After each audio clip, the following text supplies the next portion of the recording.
In 1942, Orson Welles delivered what should have been his second masterpiece. Fresh off the revolutionary success of Citizen Kane, The Magnificent Ambersons promised to cement his reputation as Hollywood's wunderkind. Instead, it became one of cinema's most devastating betrayals. While Welles worked thousands of miles away in Brazil on his documentary It's All True, RKO executives dismantled his carefully constructed vision. They cut over 40 minutes, entire sequences that trace the Amberson family's tragic decline amid America's industrial rise. Worse still, they reshot the ending, replacing Welles's somber conclusion with a more upbeat finale tailored to wartime optimism. Welles learned of the edits through frantic telegrams, powerless to intervene from South America. The studio had already destroyed the original negative of his preferred cut, erasing his vision permanently. "They destroyed my picture," Welles later lamented, calling the released version a mutilated masterpiece. He publicly disowned the studio's version and reportedly refused to ever watch it. This wasn't mere ego. It was genuine mourning for a lost creation. Many believe this incident marked the beginning of Welles' disillusionment with Hollywood, where artistic integrity often fell victim to corporate priorities. Today, The Magnificent Ambersons is taught in film schools as the quintessential example of studio interference. Welles carried the scar for the rest of his life, often calling it his greatest professional regret, a haunting reminder that even brilliance can be undone by the machinery of the industry. John Huston entered MGM's screening room in 1951 expecting to see his Civil War epic. Instead, he witnessed what he later described as a butchery. The studio had slashed his 113-minute adaptation of Stephen Crane's novel down to just 69 minutes after poor test screenings sent executives into a frenzy. The film had all the right ingredients: Audie Murphy's raw portrayal of Henry Fleming, Huston's layered direction, and a beloved literary source. But the studio's drastic cuts gutted the narrative. Character arcs vanished, and the psychological depth that defined Crane's novel was lost. What remained was a fragmented shell that left critics baffled, sensing something essential had been stripped away. Huston was furious. He tried to buy back the negatives to restore his original cut, but MGM refused. He later called the experience one of the most painful of his career and refused to watch the released version. Rumors persist that Huston's original include extended battle scenes and a poignant monologue by Murphy that captured the novel's emotional core. That footage is now presumed lost, making the full scope of Huston's vision one of Hollywood's enduring mysteries.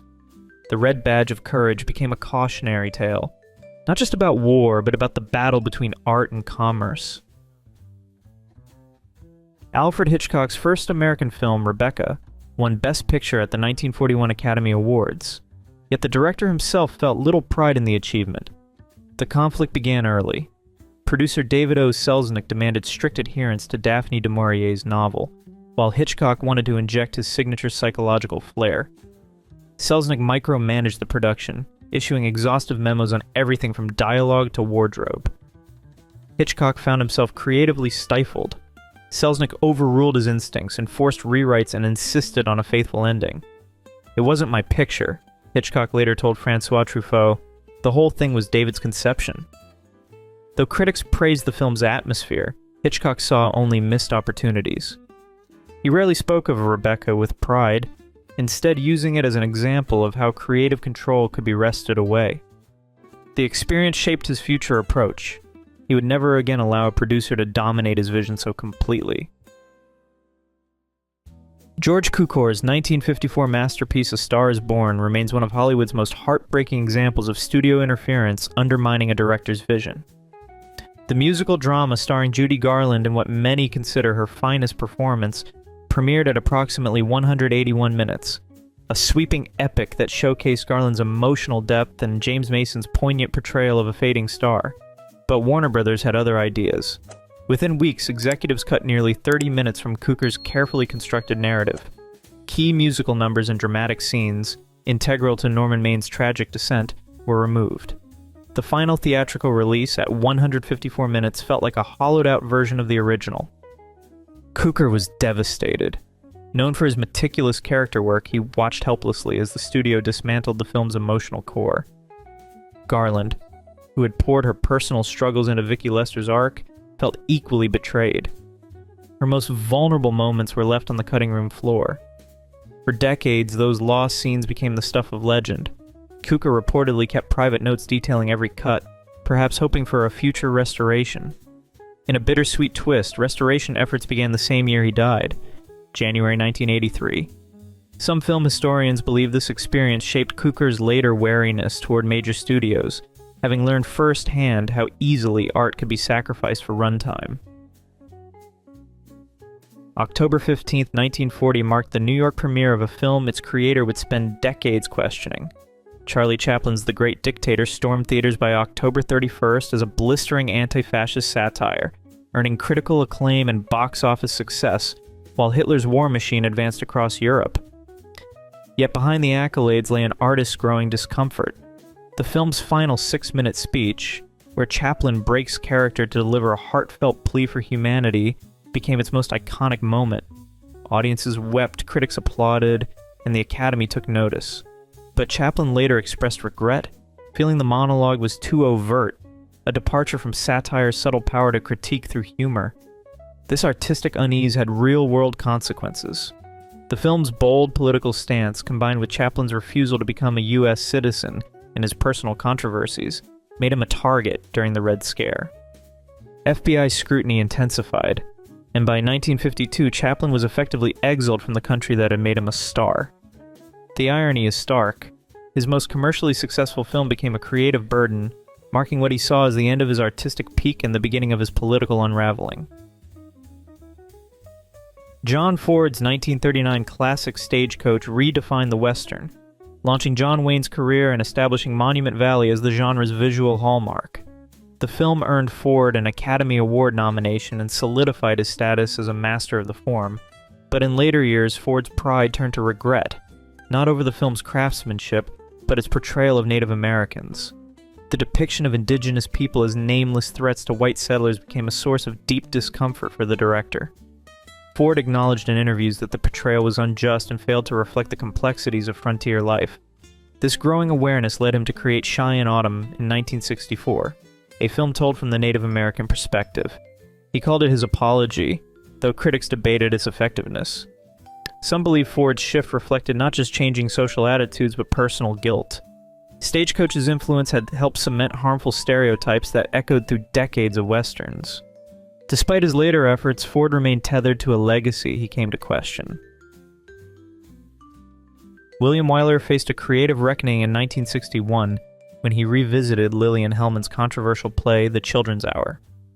25 years earlier, he had directed These Three, a version that erased the lesbian themes central to Hellman's original.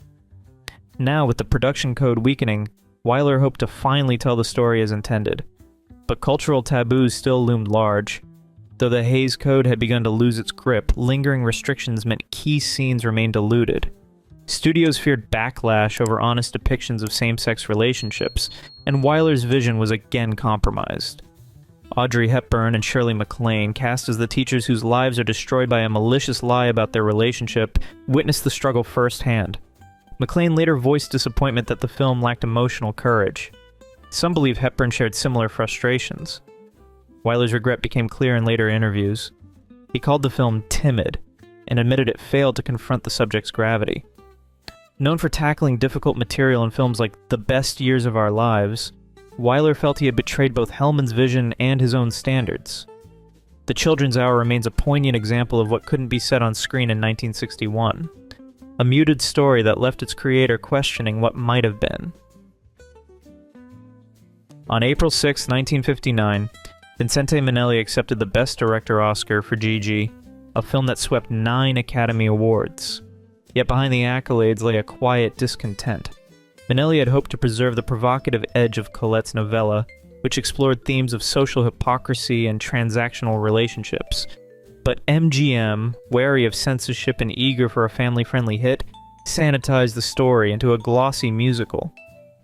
The director reportedly pushed to retain some of the original's complexity, but studio demands prevailed. The result was a visually stunning film that critics adored, but one that Minnelli may have viewed as a compromised vision. Rather than reiterating earlier discussions of censorship, Gigi illustrates how even award-winning films can leave their creators feeling artistically unfulfilled. Minnelli's most decorated work became, in some ways, his most bittersweet. William Wyler's Ben-Hur dominated the 1959 Academy Awards, winning 11 Oscars. Yet the director's feelings about the film were far from celebratory. Known for intimate dramas, Wyler found himself steering a massive spectacle at MGM's insistence. The studio demanded grandeur, larger sets, longer runtime, and more visual dazzle. The chariot race, though iconic, became a point of ambivalence. Wyler had envisioned a story about redemption and forgiveness, but the spectacle overshadowed those themes. He later described the film as too long and too impersonal. Rather than echoing earlier frustrations with studio interference, Ben-Hur illustrates how scale itself can dilute a director's vision. Wyler's masterpiece thrilled audiences, but left its creator wrestling with the cost of cinematic grandeur. David Lean's 1957 epic won 7 Academy Awards and global acclaim, yet its legacy is complicated by historical inaccuracies and creative compromises. Lean later acknowledged discomfort with the film's portrayal of British officers and the liberties taken with the true story of the Burma-Siam Railway. He admitted the film softened the brutal realities of wartime captivity, sparking criticism from veterans and historians. Screenwriter Michael Wilson, blacklisted during the Red Scare, was denied credit. His name was only restored decades later, highlighting the era's political injustices. Rather than repeating earlier points about studio control, this case underscores how political and historical pressures can shape a film's legacy. Lean's masterpiece remains revered, but its creators carried complex feelings about the story they told.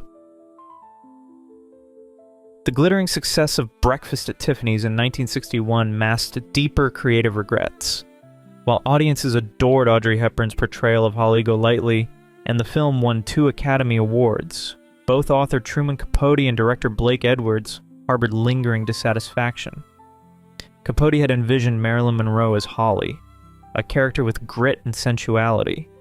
Instead, Hepburn's elegant charm softened the role, transforming Capote's morally ambiguous heroine into a romanticized figure. He famously declared Hepburn wrong for the part, lamenting the loss of the story's darker undertones. Edwards, meanwhile, came to regret casting Mickey Rooney as Mr. Yunioshi. The exaggerated portrayal, complete with offensive stereotypes, became a glaring example of Hollywood's racial insensitivity. Decades later, Edwards acknowledged the harm caused, admitting he had failed to recognize the impact at the time. Even Hepburn expressed uncertainty about her performance, questioning whether she truly captured Holly's complexity. These creative compromises continue to shadow the film's legacy, creating a tension between its enduring popularity and the artistic intentions behind it. If you've enjoyed this video, please leave a like and comment. Also consider subscribing and hitting the notification bell to get notified of our new videos each week. Thanks for watching.